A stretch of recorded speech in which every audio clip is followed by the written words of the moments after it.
Have you ever found something that was clearly meant for you, but you have no idea who left it? It's the kind of thing that makes you look over your shoulder and wonder, who was just here? I'm Rose, and you are watching English Through Situations. And I'm Jack. Welcome to our English Through Mystery Stories series. Today, we are going to a quiet little coffee shop to investigate a very strange handwritten message. And as we follow the clues, we will learn how to use natural English to talk about mysteries, make guesses, describe suspicious situations, and express our curiosity. Grab a cup of coffee and get comfortable. The story begins right now. Let's set the scene. It is a rainy Thursday afternoon, the kind of gray, wet day where you just want to stay inside, drink something warm, and read a good book. Exactly. Our main character today is a woman named Emma. She is 28, she works in graphic design, and every Thursday afternoon, she visits a small, cozy cafe called The Roasted Bean near her office. It's her weekly routine. She always sits at the same small wooden table near the back window. She likes that specific spot because it's quiet, private, and she can watch the rain hitting the glass. On this particular Thursday, Emma is sitting at her usual table. She has her laptop open, a half-empty cup of cappuccino, and her phone resting on the table next to it. Everything is completely normal and peaceful. She's just finishing up some work before she catches her train home. She looks at her watch. It is 4:15 p.m. Her train, the 5:30 Express, leaves in a little over an hour. Emma decides to get one more cup of coffee before she walks to the station. She stands up, leaves her things at the table, because it's a very safe, quiet neighborhood cafe, and walks up to the counter. The barista, a friendly guy named Leo, makes her a fresh coffee. They chat for about 2 or 3 minutes about the bad weather. Emma doesn't look back at her table. Why would she? She is completely relaxed. But when she walks back to her spot and sits down, she immediately notices something is different. Her laptop is exactly where she left it. Her phone hasn't moved. Her bag is still hanging on the back of the chair. But sitting right in the middle of her laptop keyboard is a plain white paper napkin. And there is handwriting on it. Blue ink. Fresh. Emma picks it up. The handwriting is a bit messy, like someone wrote it very fast while standing up. She reads it. It says in clear English, "Do not take the 5:30 train today. Wait for the 6:15. Just that. No name, no explanation, no signature, nothing else. Wow, okay. That definitely gives me the chills. Right? Imagine coming back to your table and finding a note like that out of nowhere. Out of nowhere. That's a fantastic phrase. It means something happens suddenly and unexpectedly, without any warning or logical reason. This note definitely appeared out of nowhere. So, Rose, put yourself in Emma's shoes. What is your very first reaction? My first reaction is confusion, quickly followed by panic. I would immediately look around the cafe. Who was near my table? Who was watching me? That is exactly what Emma does. She looks to her left. There is an older couple reading newspapers. They look completely unbothered and haven't moved in an hour. What about to her right? To her right, there is a university student with huge headphones on, typing very quickly on a laptop.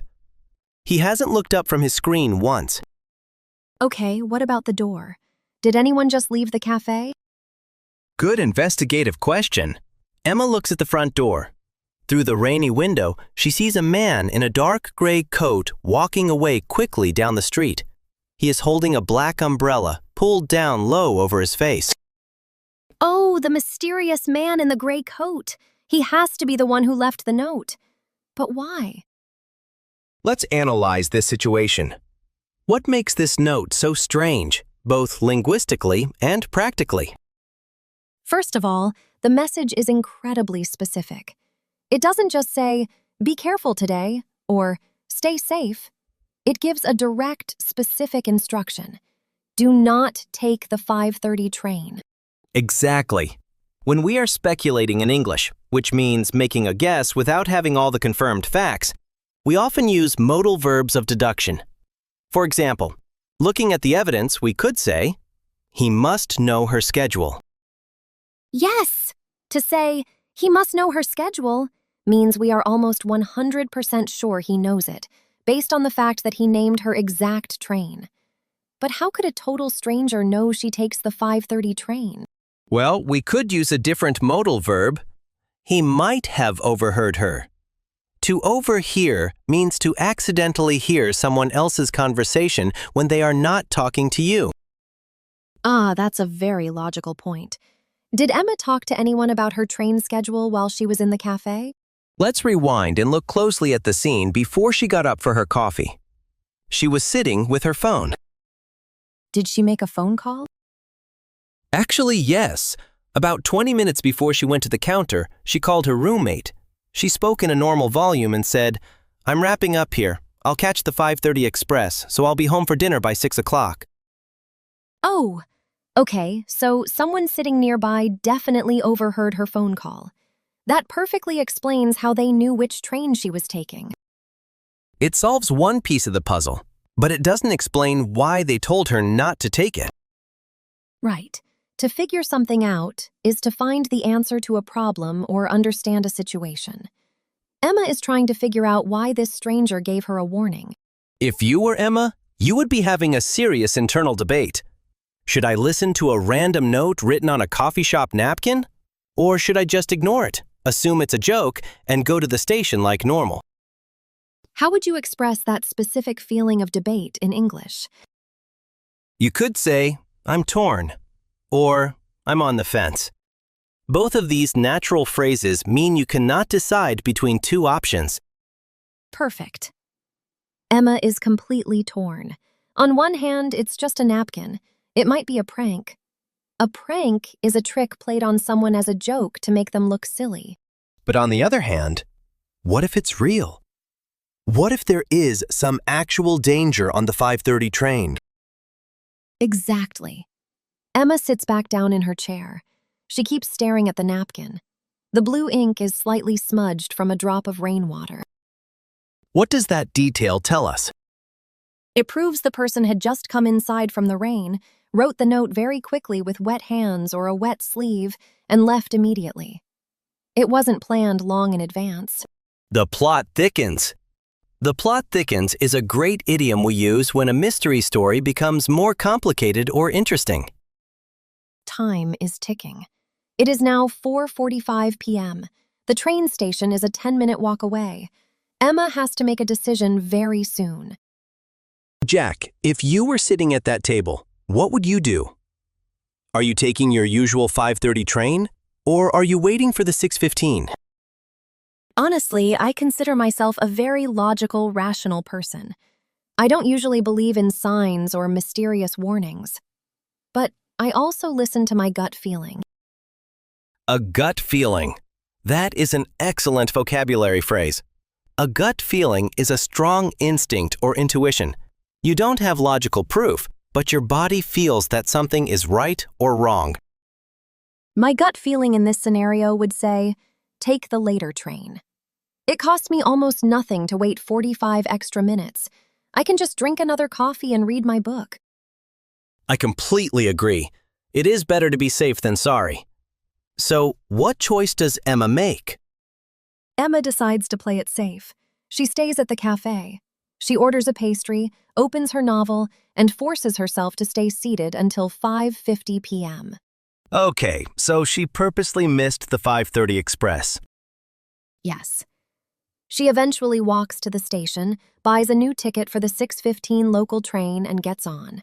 The ride home is completely normal. No drama, no strange men in gray coats. But wait, here is the big question. Does she ever find out why the warning note was written? She does. When she finally gets home, she unlocks her front door, walks into the living room, and sees her roommate standing in front of the TV. Oh no, what's on the news? The news anchor is reporting on a major breaking incident. The 5:30 express train, the exact train Emma was supposed to be on, broke down completely while inside the long river tunnel. What?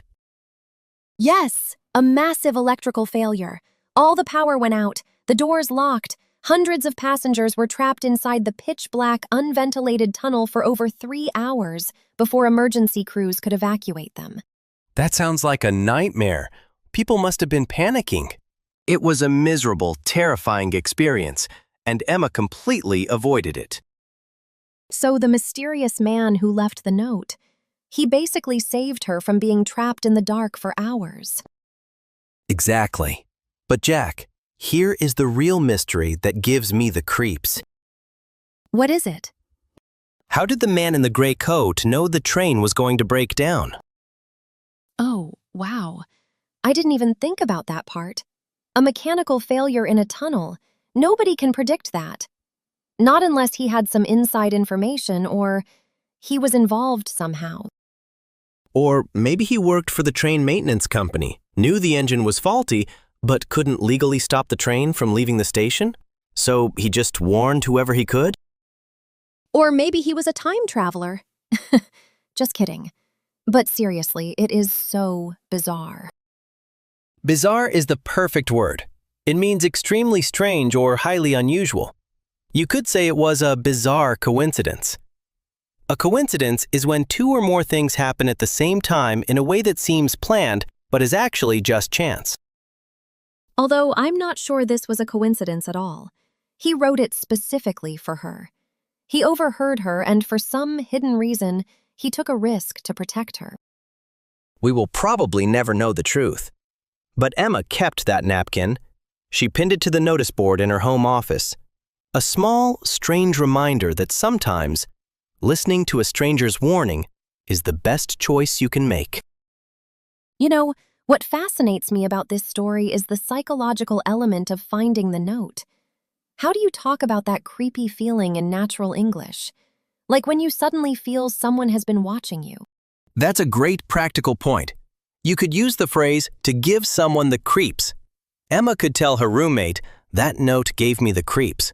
It means it made her feel scared or deeply uncomfortable in a mysterious way. Or you could say, "The hairs on the back of my neck stood up." That's a classic English idiom for when you physically sense danger but can't see it yet. Exactly. Let's think about how Emma probably explained this whole event to her roommate when she got home. She couldn't just say, "A guy told me not to take the train." She had to express the mystery. She probably started with, "You won't believe what happened to me today." That's an amazing natural hook to start telling any crazy story. And then she might say, "Someone slipped a note onto my table." The verb to slip here is very useful. It means to put something somewhere quickly, smoothly, and quietly so nobody notices. Slipped a note. Yes, that sounds much more mysterious than simply saying, "put a note." It shows stealth, like a spy. Exactly. And let's analyze the grammar of the note itself one more time. Do not take the 5:30 train today. It is an imperative sentence, a direct order. Notice that it doesn't say, "I think you shouldn't," or "maybe you should avoid." It is a direct command. That directness is what makes it so impactful and scary. If it had been polite, like, "Excuse me, I would advise you to take the later train," it wouldn't have felt as urgent. That's a really sharp observation. In English, when we drop politeness markers and use short imperatives like, "do not take it," it immediately signals absolute urgency or authority. The writer wanted her to act immediately, without doubting the instruction. All right, let's move on to our language focus. We used some really excellent natural phrases while telling this mystery. Let's break down a few of them so you can use them in your own conversations. Phrase number 1, out of nowhere. We use out of nowhere when something appears or happens suddenly and you don't know where it came from. Example, I was walking down the street and it started raining out of nowhere. Phrase number 2, to figure something out. To figure something out means to find a solution to a problem or to finally understand a confusing situation after thinking about it carefully.